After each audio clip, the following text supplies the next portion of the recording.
Good morning, folks. Everything new under the sun. SON. I saw a comment about nothing new under the sun. SUN. And that person is absolutely correct.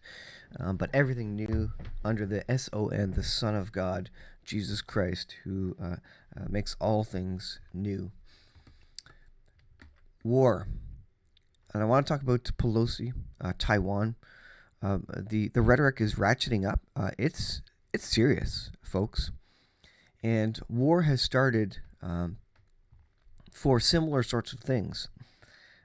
We know it started because of assassinations, but here are kind of the 8 general causes of war in the past. Number 1, economic gain. Are there any countries that stand to gain economically? Well, Russia's using oil. It's all about economics. It's all about money. It's all about power. Territorial gain. Russia's looking to increase its territory. Why? In large part for economic gain, so that they can run their pipelines safely through the region and continue to sell their gas and oil. Number 3 is religion, and of course, this is a simmering thing. This is always a problem.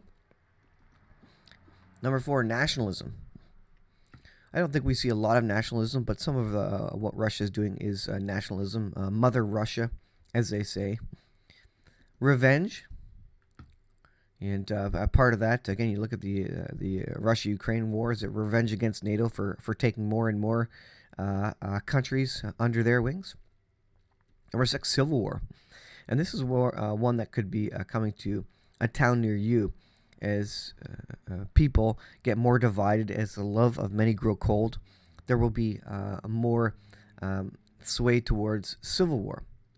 Revolutionary war, number 7, and number 8, defensive war. There may come a point where NATO triggers a war in a defensive stance because Russia has overtaken or invaded one of the NATO nations. So that would be triggered by a defensive war on the NATO part. So you have all these reasons for war. And of course, World War II started by by assassination. Was Archduke Ferdinand? Maybe that was World War I. You can correct me in my history. But anyways, assassination is one of those causes which stems from one of these other 8 reasons. You know, whether it's for economic gain, territorial, etc. Something happens which triggers the war. And so we have this discussion of and latest news of Pelosi going to Taiwan. Pelosi confirms trip to Asia, makes no mention of Taiwan as China anger grows. The budding army of amateur flight tracking sleuths on Twitter was proven correct again when less than a day after a barrage of unconfirmed reports that the world's greatest investor, Nancy Pelosi, was on her way to Asia, where she supposedly is planning a trip to Taiwan. A move that could spark World War III. I didn't say it. This is ZeroHedge.com. A move that could spark World War III. On Sunday morning, her office confirmed the House Speaker has begun her anticipated trip to Asia, with her office naming 4 destinations, but making no mention of Taiwan. They want to keep it secret because of terrorist activities, etc.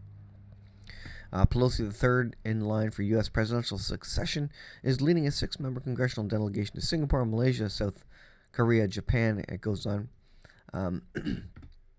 According to a statement released by her office early Sunday, skipped mention of Taiwan after days of intense speculation about a likely stop.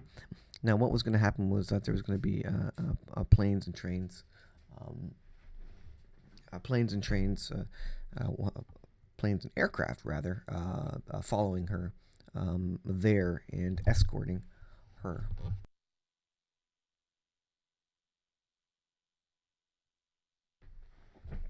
Now, let's go on to this one here. China to Pelosi, you will perish over Taiwan. And this is China basically threatening her. The position of the Chinese government and the people on Taiwan question is consistent and resolutely safeguarding China's national sovereignty and territorial integrity is the firm will of more than 1.4 billion Chinese. Chinese ruler Xi Jinping told Biden during a phone call on July 28th. According to Chinese Foreign Ministry, the public opinion cannot be defied. Those who play with fire will perish by it. Xi's dire-sounding a warning issued in connection with reports that House Leader Nancy Pelosi plans to go to Taiwan suggests that either Xi Jinping perceives Biden to be weak, and this is obviously bad for the U.S. In international relations, so that he can push him around, or that China's internal problems are so severe that the Communist Party must create an external crisis. This is what all countries do.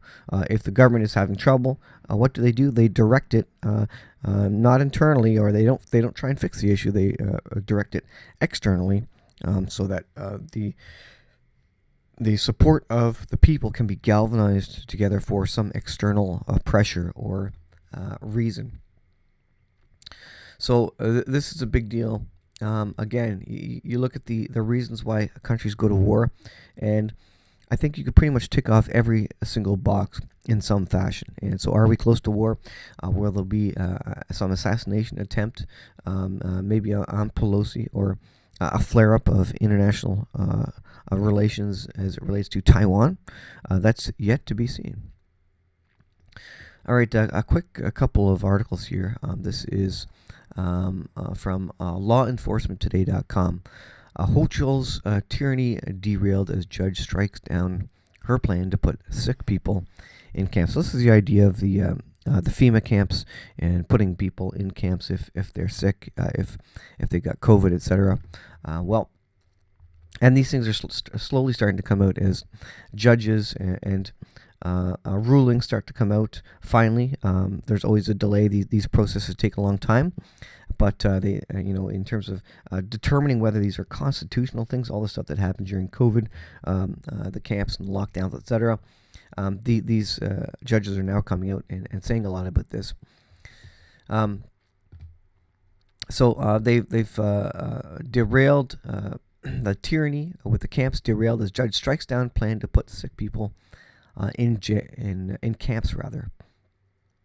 And it says there were stories of old wives' tales, conspiracy theories, or left newest word misinformation over so-called COVID camps. So this idea of COVID camps, and the government wanted to do that, and they've struck that down. They said, that's not legal. You can't do that, basically. And here's another one. Again, finally coming out. Finally, some judges and some rulings on the side of freedom and people. Chicago healthcare workers class action against vaccine mandates settled for $10.3 million. Now, unfortunately, they settled. I would, of course, if I had unlimited money, I'd keep going and not settle. But Liberty Counsel settled USA's first class action lawsuit for healthcare workers over COVID injection mandate for more than $10.3 million. The class action settlement against North Shore University Health System is on behalf of more than 500 current and former healthcare workers who were unlawfully discriminated against and denied religious exemptions for a COVID injection mandate. The settlement must be approved by the federal district court. So you have all these things. These court rulings coming out, confirming that a lot of stuff that happened was illegal at the time, ruled illegal. It takes so long. They basically push these through with whatever power. Citizens went along with it. Law enforcement enforced these laws, which are coming out to be and being confirmed to be illegal, and the gears of the court system go slowly, of course, but we're starting to see these things come out now. So interesting. But again, kind of back to the main issue here. This is something to watch. Watch Pelosi, watch Taiwan, see what comes of this. Are they looking to start up a second war theater with Taiwan and China? There's the idea that during Pelosi's trip, it's going to be kind of the perfect weather window for China if they want to go after Taiwan. They're not going to wait for winter or something like that. It's the perfect weather window for China to invade Taiwan, just like Russia invaded Ukraine. So when Pelosi goes there, right in the middle of that time, it's really poking the eye in China. And just like we poked the eye of Russia, expanding NATO and through other such actions. So this is the one to watch. Watch Pelosi's trip. Will she go to Taiwan? Will she back off?